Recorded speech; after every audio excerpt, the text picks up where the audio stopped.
अब जरा सोचिए, अगर किसी ताकतवर देश को यह अधिकार मिल जाए कि वह सिर्फ आरोप लगाए और सीधे किसी दूसरे संप्रभु देश के राष्ट्रपति को उठा ले जाए, तो फिर यूएन चार्टर, इंटरनेशनल लॉ और ग्लोबल ऑर्डर, इन सब का मतलब ही क्या रह जाता है? आज वेनेजुएला, कल कोई एशियाई देश और परसों कोई अफ्रीकी राष्ट्र। क्या अब यही नया नियम है, ताकतवर सही है और कमजोर गलत?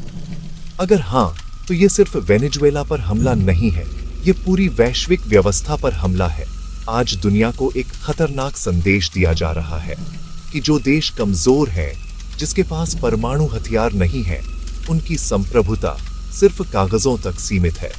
और यह वही सोच है जिसने इतिहास में उपनिवेशवाद को जन्म दिया, जिसने देशों को रौंदा और इंसानियत को कुचला। अब जरा उस विडंबना को देखिए, एक ऐसा व्यक्ति जो अपने रणनीतिक फायदों के लिए आतंकवादी प्रवृत्तियों वाले देशों को हथियार और फंड देता है, जो अपने हितों के लिए किसी दूसरे देश के राष्ट्रपति को गिरफ्तार कर लेने को जायज मानता है। अगर वही व्यक्ति नोबेल शांति पुरस्कार की बात करे, तो यह सिर्फ विडंबना नहीं, हास्यास्पद और खतरनाक है। क्योंकि ऐसी सोच सिर्फ एक देश के लिए नहीं, पूरी मानवता के लिए खतरा बन जाती है। और सबसे बड़ा खतरा यह है कि उसके इस कृत्य से दूसरे ताकतवर देशों को भी यही करने का प्रोत्साहन मिलेगा। जब कोई व्यक्ति अपने राष्ट्र को आगे बढ़ाने की दौड़ में इतना अंधा हो जाए कि वह दूसरे राष्ट्रों को कुचलने लगे, तो यह कूटनीति नहीं, यह विकास नहीं, यह दानवी प्रवृत्ति है। अब असली परीक्षा शुरू होती है। देखना यह है कि अंतर्राष्ट्रीय न्यायालय इस पर क्या रुख अपनाता है।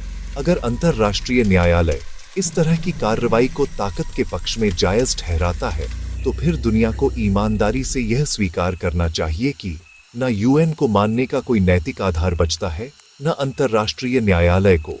और तब आवश्यकता होगी नए अंतर्राष्ट्रीय संगठनों की, ऐसे मंचों की जहां ताकतवर नहीं, कमजोर देशों को निर्णय की शक्ति मिले। क्योंकि जिस व्यवस्था में न्याय ताकत के आगे झुक जाए, वह व्यवस्था शांति नहीं, अराजकता पैदा करती है। आज सवाल साफ है, आप ताकत के पक्ष में हैं या कानून के?